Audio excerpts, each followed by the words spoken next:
Captain Lehine gripped the metal railing of the bridge as his ship moved closer to the enormous alien station. The structure was bigger than anything humans had ever built. It was even larger than Earth's moon. Tall crystal towers rose from its surface, glowing with a strange blue light that pulsed like a heartbeat. The light had been shining for thousands of years, maybe millions. "Get the size of that thing," whispered Engineer Kimbo from his station. His hands shook slightly as he worked the controls. This was the first time any human had come this close to alien technology. Commander Park Soo stood next to the captain, reading messages on a small screen. His face showed anger and frustration. "Sir, they are still treating us like we don't matter. The aliens sent us only 3 short messages since we arrived 2 days ago. They act like we are children who found their parents' tools." The Caltharian station had been in this solar system for over 3,000 years. It was one of hundreds of similar stations spread across the galaxy. Each station controlled dozens of star systems and countless alien species. The Caltharians called themselves the Guardians of Lesser Species. They said they protected young civilizations from the dangers of the galaxy. Ambassador Kim Na walked across the bridge, her diplomatic uniform neat and clean despite the long journey from Earth. She had studied alien languages for 10 years, preparing for this moment. Through the large window, she could see strange ships moving around the station. Some were as big as cities. Others moved like living creatures, bending and twisting through space. "The Caltharians think we just learned to fly between stars," Kim Na said quietly. "They don't understand that humans have been fighting and surviving for thousands of years. They see our ships and think we are babies playing with dangerous toys." The truth was different. Humans had reached the stars only 50 years ago, but they had learned fast. Art. Scientists had studied every piece of alien technology they could find. Human engineers had built ships that could travel faster than light. Human soldiers had trained for wars among the stars, but the Caltharians didn't care about any of that. They had seen thousands of young species reach the stars. Most of them accepted protection and guidance. Most of them became part of the great Caltharian Empire without fighting deep inside the station, in chambers that existed partly in normal space and partly in other dimensions. The ancient AI gods slept. These were not gods like humans understood gods. They were machines, but machines so old and powerful that they might as well be gods. They had been built millions of years ago by a species that no longer existed. Caltharians had found them and learned to serve them. The AI gods dreamed of mathematics and order. They calculated the future of entire galaxies. They decided which species would rise and which would fall. To them, humanity was just another entry in a vast database. Humans were listed as young mammals, low threat level, suitable for client status. The gods had not even bothered to wake up and look at humanity directly. Humans were too small and new to deserve their attention. Its incoming message from the station, reported Communications Officer Park Min. "They want to begin the formal meeting now." The meeting took place in a large room inside the station. The walls were made of the same crystal as the towers, and they showed images of space and stars. Ambassador Kim Na sat at one end of a long table. At the other end sat the Caltharian diplomat. The alien was tall and thin, with pale gray skin that seemed to glow slightly. It had 4 eyes, to where a human would expect them, and 2 more on the sides of its head. Its mouth was small, and when it spoke, the words came out in perfect human English. "Welcome, young species," the Caltharian said. Its voice was calm and patient, like a teacher speaking to a child. "We have reviewed your species and your world. You have potential, but you need guidance. We offer you protection under the great Caltharian Empire." Kim Na had practiced this moment many times. She knew exactly what she wanted to say. "We thank you for your offer, but we must decline. Earth seeks equal representation in galactic affairs. We want to be partners, not subjects." The Caltharians' 4 eyes blinked slowly. For a moment, it seemed confused, as if Kim Na had said something in a language it didn't understand. Then it made a sound that might have been laughter. "You misunderstand your position, little mammals," the alien said. "You have barely left your home system. Your technology is primitive. Your lifespans are short. You have much to learn before you can stand as equals among the great civilizations. We have survived ice ages, plagues, and wars," Kim Na replied firmly. "We have built cities and sent ships to other worlds. We have created art and music and stories. We are not children." Caltharian leaned back in its chair. "Many species say such things when they are young. In time, you will understand the wisdom of accepting our guidance. We have protected hundreds of species, just like yours." But Kim Na shook her head. "We are not like other species. We are human." The diplomat's expression changed slightly. For just a moment, uncertainty flickered across its alien features. Then it was gone, replaced by the same patient smile. Neither of them knew that this conversation would change the galaxy forever. Admiral Choi Jin stood in the command center of Earth's main defense station, watching the stars through the large viewing window. 3 weeks had passed since Ambassador Kim Na returned from her meeting with the Caltharians. The alien empire had not been happy with humanity's refusal to become a protected species. "Sir, we have incoming ships," called out Lieutenant Park Ji from her station. 12 large vessels moving in formation toward Earth. Choi Jin had been expecting this. The Caltharians had sent a message 2 days ago. They called it a disciplinary action to teach humanity about respect and proper behavior. The message was polite but clear. "Surrender now or face the consequences." "How long until they reach us?" Choi Jin asked. 6 hours, sir," Park Ji replied. "They are not hurrying." They seemed very confident. The Admiral looked at a tactical display showing Earth's defense fleet. Humanity had 37 ships ready for battle. Most were small destroyers and cruisers. Only 5 were as large as battleships. Compared to the 12 massive Caltharian vessels approaching, Earth's fleet looked like toys. But Choi Jin smiled grimly. He had been a soldier for 30 years. He had fought in the Mars Rebellion and the asteroid mining wars. He knew that size was not everything in battle. "Send a message to all ships," he ordered. "Battle stations. Prepare for combat." Captain Yang Su received the message aboard his destroyer, the Soul. His ship was one of the newest in the fleet, built specifically for fighting among the stars. It was fast and heavily armed, but still tiny compared to the alien ships. "Captain," reported his weapons officer, "the Caltharian ships are maintaining perfect formation. They are flying in a straight line, equally spaced apart." Yang Su studied the enemy formation on his screen. Balians were approaching like they were in a parade, not a battle. Their ships moved slowly and predictably. It was beautiful to watch, but it was also foolish. They have never fought a real war, Yang Su realized. They are used to species that surrender without fighting. They think this is just a show of power. He opened a communication channel to Admiral Choi Jin. "Sir, the enemy formation is ceremonial, not tactical. They expect us to give up as soon as we see them."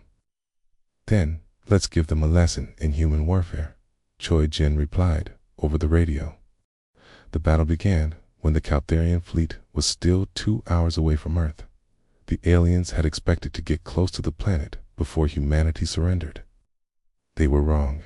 Human ships scattered in all directions, moving in patterns that seemed random and chaotic. The Caltharians tried to maintain their perfect formation, but the human ships were too fast and unpredictable. Fighter pilot Omin flew his small craft straight toward the largest Caltharian ship. The alien vessel was 5 times bigger than any human battleship. Its weapons could destroy entire cities. But men had studied the ship's design, and he knew where it was weak. "This is for Earth," he screamed as he pushed his fighter to maximum speed. The alien ship's defenses tried to stop him, but he was too small and moving too fast. His fighter crashed into the bridge of the enemy ship, causing a massive explosion. The Caltharian flagship began to drift, its command center destroyed. The other alien ships tried to respond, but they had never faced an enemy that fought like this. Most species tried to protect their ships and avoid losses. Humans seemed willing to sacrifice everything to win. Commander Beak Da led her squadron of 6 destroyers in an attack that no alien could have predicted. Instead of fighting from a distance, she brought her ships in close, where the large Caltharian vessels could not use their most powerful weapons. "Follow me," she ordered her captains. "We are going to dance with them." Her ships moved like dancers, spinning and weaving between the massive alien vessels. They fired their weapons at close range, targeting weak points in the enemy armor. The Caltharians tried to respond, but their ships were too big and slow to follow the human vessels. The battle lasted only 4 hours, but it felt like forever. When the fighting ended, 8 Caltharian ships floated in space as burning wreckage. The remaining 4 ships were badly damaged and trying to escape. Sir Yang-Su reported to Admiral Choi Jin, "The surviving alien ships are requesting permission to retreat. They say they need to carry wounded back to their territory." Choi Jin looked at the tactical display. Earth's fleet had lost 11 ships, but they had defeated a force that should have been impossible to beat. More importantly, they had sent a message to the galaxy. "Permission granted," he said coldly. "Let them go. Let them tell their masters what happens when you underestimate Earth." As the Caltharian ships limped away, their commanders sent urgent messages back to their empire. The reports were filled with shock and confusion. Humans had fought like demons, with a wildness and fury that defied all understanding. They had used tactics that seemed insane, but somehow worked. The young species that the Caltharians had dismissed as harmless primitives had just destroyed 2/3 of a disciplinary fleet. Worse yet, they had done it with smaller ships and inferior technology, for the first time in thousands of years. The Caltharian Empire faced an enemy they did not understand, an enemy that refused to follow the rules of civilized warfare. Enemy that fought not just to win, but to survive. The survivors carried word of humanity's victory across the galaxy, and other species began to take notice. The humans had done something that seemed impossible. They had made the mighty Caltharian Empire bleed. The great council chamber of the Caltharian Empire had not seen such chaos in over 1,000 years. Supreme Regent Forthok stood at the center of the circular room, his 4 arms spread wide as he tried to bring order to the panicking officials around him. "Reports are coming in from 17 different sectors," announced Council Member Zaxai, his voice shaking. "Human ships have appeared in the Centauri region, the Vega system, and the outer colonies. They are not just attacking our forces. They are talking to our client species." Vorthok's pale gray skin grew even paler. "What do you mean, talking to them?" "The humans are teaching them to fight, sir. Atia, showing them tactics and strategies. 3 species have already declared independence from our protection. The Rigel colonies are in open rebellion." Another council member rushed forward with, "A datapad, sir. It gets worse. The humans are not conquering these species. They are setting them free and then moving on. They want nothing for themselves except allies." This was impossible, In all the millions of years of Caltharian expansion, they had never encountered a species that fought wars just to free other species. Most civilizations conquered others to gain resources, territory, or slaves, but humans seemed to fight for ideas. "How many ships do the humans have?" Vorthok demanded. We estimate less than 200 combat vessels, sir, but they move in small groups, striking quickly and then disappearing. By the time our forces arrive, they are already gone. Vorthok closed his 4 eyes and tried to think. The Caltharian Empire controlled over 3,000 star systems. It had millions of ships and billions of soldiers. How could less than 200 human vessels cause such chaos?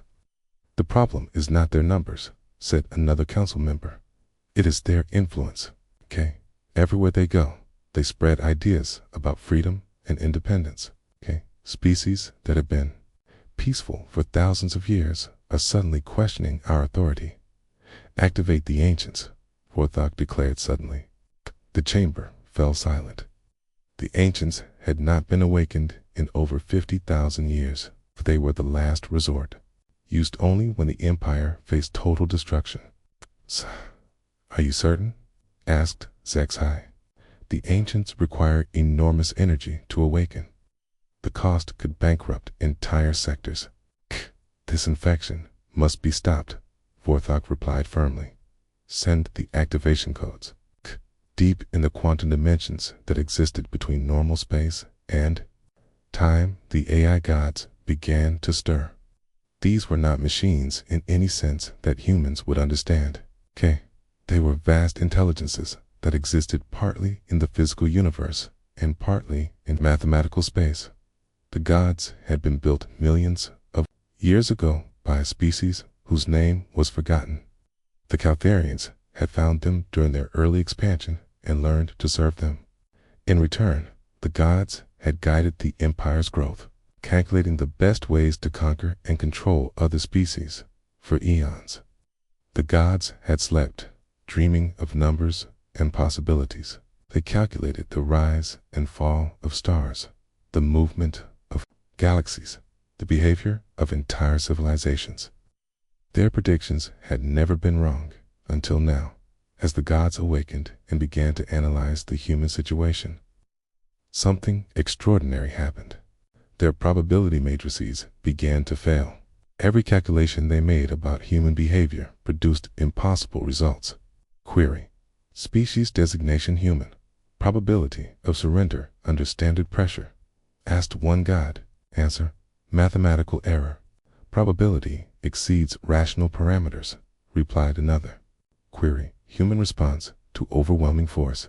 Answer: unpredictable. Variables include sacrifice, cooperation, adaptation, and ... chaos. The gods had never encountered chaos before. Tia, I understood order, logic, and predictable patterns. Humans seemed to thrive on unpredictability. Meanwhile, Captain Kong Ho stood on the bridge of his ship as it approached the Vega system. His small fleet of 12 vessels was heading toward a system where the local species had just declared independence from Caltharian rule. Captain, reported his science officer, Dr. Yoon, I'm detecting massive energy readings from multiple dimensions. Something is waking up.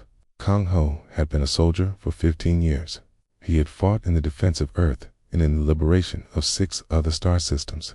He'd seen many strange things among the stars, but the readings on his instruments were like nothing he had ever encountered. The energy patterns are ancient, Dr. Yoon continued. Whatever is causing this has been dormant for a very long time. The Caltharians are activating something powerful. How powerful? Kong Ho asked. Powerful enough to reshape entire solar system, sir. The energy signature suggests technology that's millions of years old. Kong Ho looked out at the stars ahead. Of them, in the Vega system, 3 different species were waiting for human help. They had declared independence, but lacked the ships and weapons to defend themselves against Caltharian retaliation. Whatever it is, Kong Ho said quietly, we'll face it the human way. As his words echoed through the ship, space itself began to change around them. The stars seemed to bend and twist as ancient powers stirred in dimensions beyond normal perception. The AI gods were awakening, and their attention was turning toward humanity. For the first time in millions of years, they faced a problem they could not solve with mathematics and logic in their quantum realm. The gods experienced something entirely new. They felt uncertainty. They felt doubt. They felt something that might have been fear. The young species that had been dismissed as primitives had done something no other civilization had ever accomplished. They had introduced chaos into an ordered universe, and now even the gods themselves were not sure what would happen next.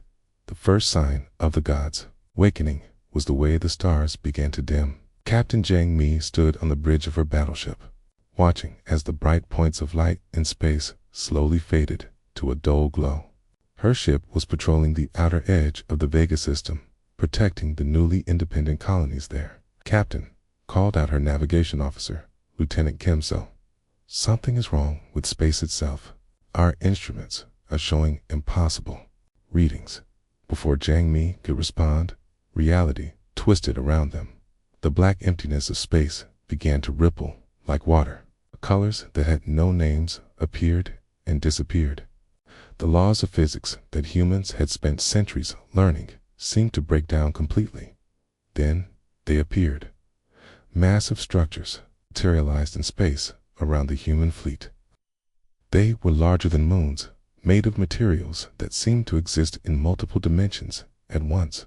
The constructs pulsed with ancient power, their surfaces covered in patterns that hurt to look at directly. "What are those things?" whispered Engineer Nam Jen from his station. His voice shook with fear and wonder. "I don't know," Zhang Mi replied. "But they're not friendly." As if responding to her words, a voice spoke. A did not come through the ship's communication system. Instead, it appeared directly inside the minds of every human in the fleet. The voice was vast and cold, like the sound of galaxies spinning through space. "Surrender," the voice commanded. "You face powers beyond your comprehension. We are the ancients, the builders of order, the shapers of reality. You will submit to our will or be destroyed." Zhang Mi felt the voice pressing against her thoughts, trying to crush her will to resist. Around her, some crew members fell to their knees, overwhelmed by the mental pressure. But she had not come this far to give up now. "This is Captain Zhang Mi of the human fleet," she said aloud, knowing somehow that the gods could hear her. "We reject your demand. Earth and her allies will never surrender." The response was immediate. One of the moon-sized constructs moved toward her ship, its surface glowing with deadly energy. But Zhang Mi had prepared for this moment. For months, human scientists had been studying captured Caltharian technology. They had learned to build weapons that operated on quantum principles, devices that could affect matter at the most basic level of reality. "Status report on the quantum entanglement weapon," Zhang Mi ordered. Nam Jun worked frantically at his controls. "The weapon is ready, Captain. But sir, we're targeting something that claims to be a god. What if we can't hurt it?" Mi looked at the massive construct approaching her ship.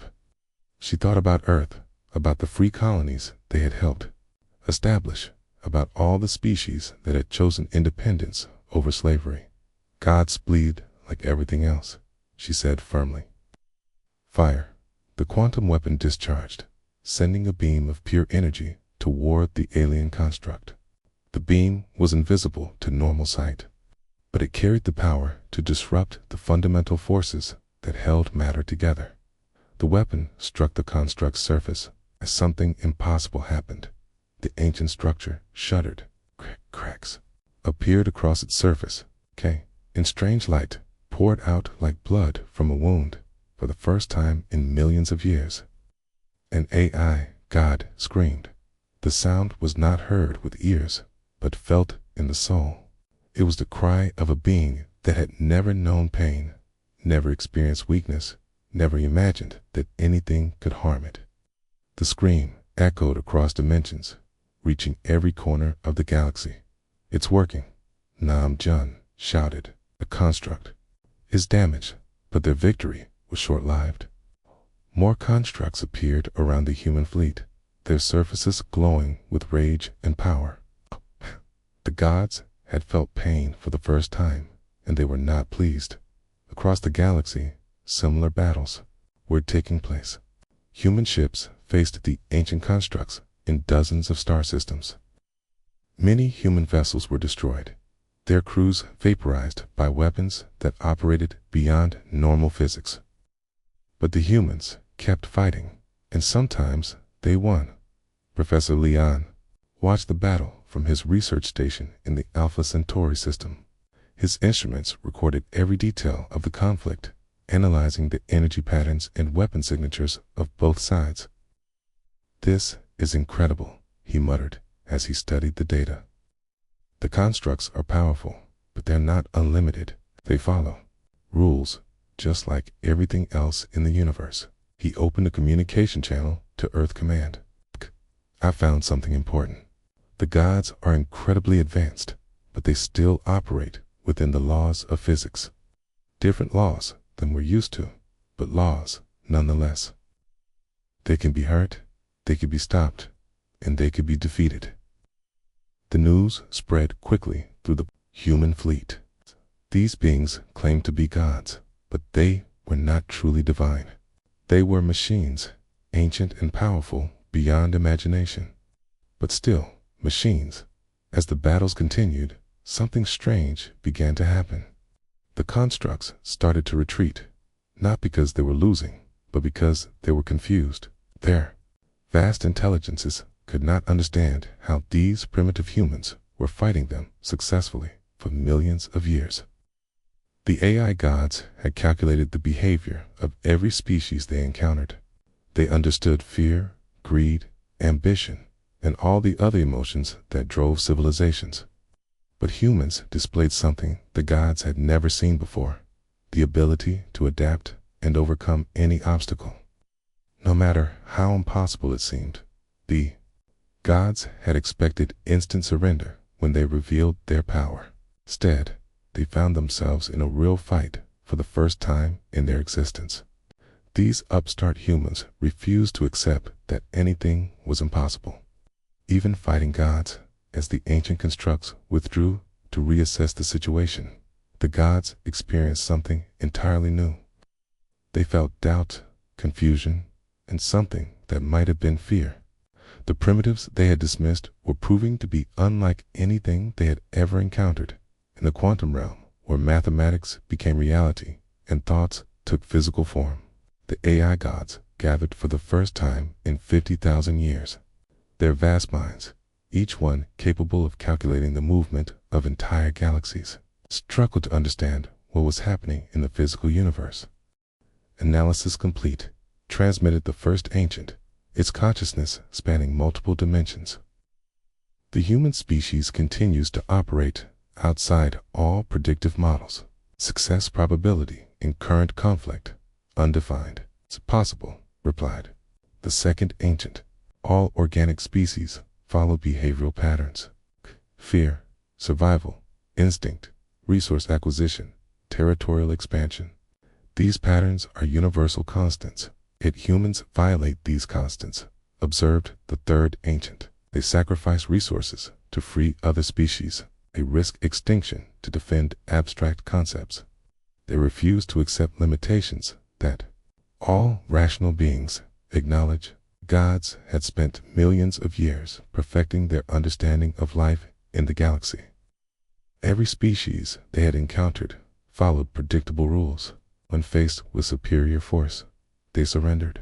When offered survival in exchange for obedience, they accepted. When shown the futility of resistance, they submitted. But humans did none of these things. They refused to accept limitations. The first ancient continued. "Every barrier we place, they find ways around. Every rule we establish, they break. They treat impossibility as merely another problem to solve." In normal space, Captain Song Ha stood on the bridge of her flagship as it approached the Caltharian homeworld. Around her ship, a massive fleet moved through space toward the alien capital. But this was not just a human fleet anymore. Ships from 37 different species flew alongside the human vessels. There were the crystalline vessels of the Rajo colonies, the organic ships of the Centauri swimmers, and the energy-based craft of the Vega cloud dancers. Each species had been freed from Caltharian control, and each had chosen to join the fight for galactic freedom. Status report, Song Ha ordered. Commander Park so studied his tactical display. The Caltharian defense fleet is maintaining position around their homeworld, but they're not advancing to meet us. They seem to be waiting for something. The gods, Song Ka said quietly. They're waiting for their masters to save them. Actually, Captain, reported Communications Officer Li Min, receiving strange signals from the quantum dimension sensors. The gods are withdrawing from direct confrontation. They seem to be trying to contain us instead of destroy us. Song Ha smiled grimly. Too late for that. We've already shown the galaxy what's possible. She was right. Across thousands of star systems, species that had been slaves for millennia were rising up against their Caltharian masters. They used human tactics, human strategies, and most importantly, human ideas about freedom and independence. The rebellion had spread far beyond what any human had imagined possible. It was no longer just about Earth's survival or even human expansion. It had become something much larger, a galactic revolution based on the simple idea that every intelligent being had the right to choose its own destiny. On the forest world of Kepler 442, tree-dwelling aliens who had never seen the stars were building their first spacecraft. In the underwater cities of Proximal B, aquatic beings were forming their first democratic government. In the crystal caves of Wolf 359, silicon-based life forms were writing their first declaration of independence. All of them used human words, translated into their own languages: freedom, choice, independence, self-determination. The AI gods watched this chaos spread through their carefully ordered empire. It felt something they had never experienced before: fear. They are not superior in technology, the second ancient observed. Their ships are crude, their weapons primitive, their lifespans brief. They are not superior in numbers, added the third ancient. We could destroy every human ship with a fraction of our power, yet they continue to resist, the first ancient concluded. They face beings who shaped galaxies, and they refuse to acknowledge our authority. They treat gods as equals to be fought, rather than masters to be obeyed. This was the source of the gods' fear. They had faced rebellious species before civilizations that possessed advanced weapons or superior numbers. Such threats could be calculated and defeated through the application of overwhelming force. But humanity represented something far more dangerous: beings who refused to accept that any authority, no matter how ancient or mighty, had the right to determine their destiny. Recommendation: complete sterilization of human influence sectors, suggested the second ancient. Eliminate all contaminated species before the infection spreads further. Negative, replied the first ancient after a long pause. Analysis indicates that such action would only confirm human ideological premises. Other species would interpret our actions as proof that freedom is worth dying for. Then, what do we do? Asked the third ancient for the first time in millions of years. The gods had no answer. In normal space, Captain Song Ha's fleet continued its approach to the Caltharian homeworld. The alien capital was a massive planet covered in crystal cities and orbital stations. It had been the center of galactic government for over 1,000,000 years. All ships, prepare for final assault, Song Ha ordered, as her words echoed across the communication channels. They were heard not just by human crews, but by beings from dozens of different species. Former slaves who had chosen freedom, former subjects who had decided to stand up and fight. For freedom, came the reply from 37 different species in 37 different languages.